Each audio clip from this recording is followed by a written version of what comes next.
Competition exam REET 2026 backward child पिछड़े बालक उसी जीवन आयु के अन्य छात्रों की तुलना में विशेष शैक्षिक निम्नता व्यक्त करते हैं। यह कथन किसने कहा?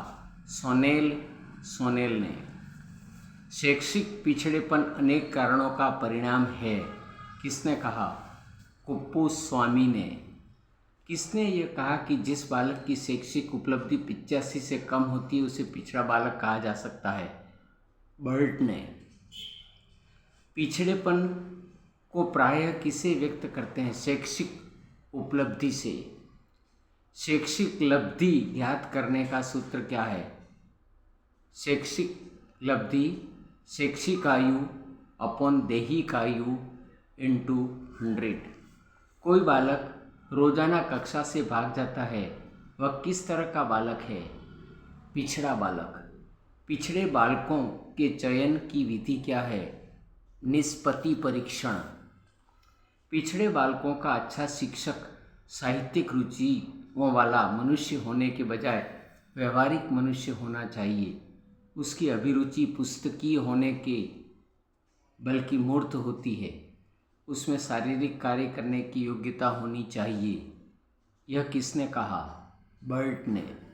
वह बालक जो वर्ष के दौरान अपने से निचली कक्षा का कार्य कर सकता है उसे पिछड़ा बालक कहा जाना चाहिए। यह किसने कहा? सिरिल बर्ट ने कहा।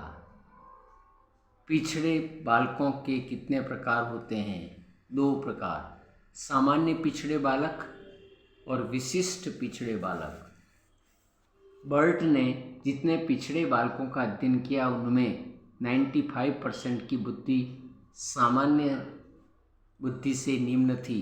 यह किसने कहा? वैलेंटाइन ने। आजकल पिछड़ेपन के क्षेत्र में किया जाने वाला अधिकांश अनुसंधान यह सिद्ध करता है कि उचित ध्यान दिए जाने पर पिछड़े बालक शिक्षा में प्रगति कर सकता है। यह किसने कहा? स्टोन्स ने।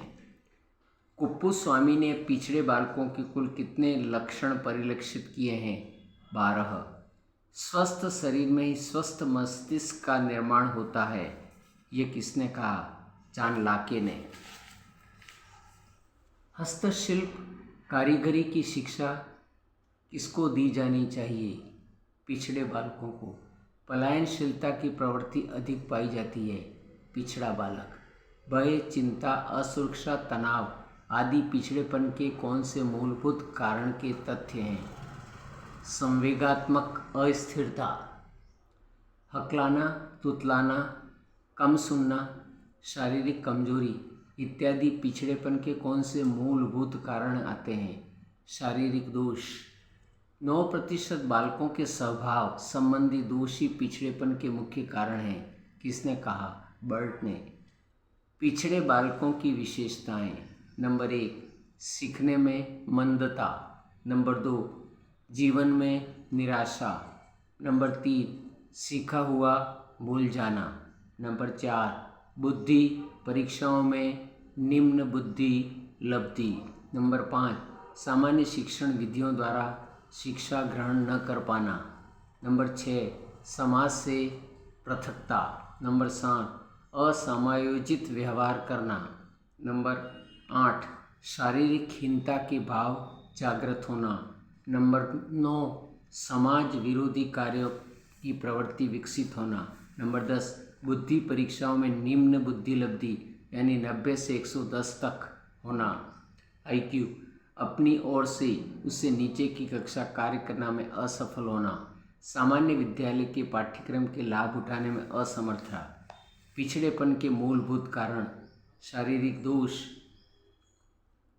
संवेगात्मक दोष, परिवार की निर्धनता, वातावरण का विशेष प्रभाव, अयोग्य शिक्षक, परिवार का कलह, पलायनशीलता, स्वभाव के दोष, माता पिता की आदतें, माता पिता का अशिक्षित होना, विद्यालय का दोषपूर्ण वातावरण। पिछड़े बालकों की शिक्षा का स्वरूप क्या होना चाहिए? विशेष विद्यालयों का संगठन होना चाहिए।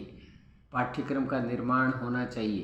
अध्ययन के विषय विशिष्ट विद्यालयों की स्थापना करना।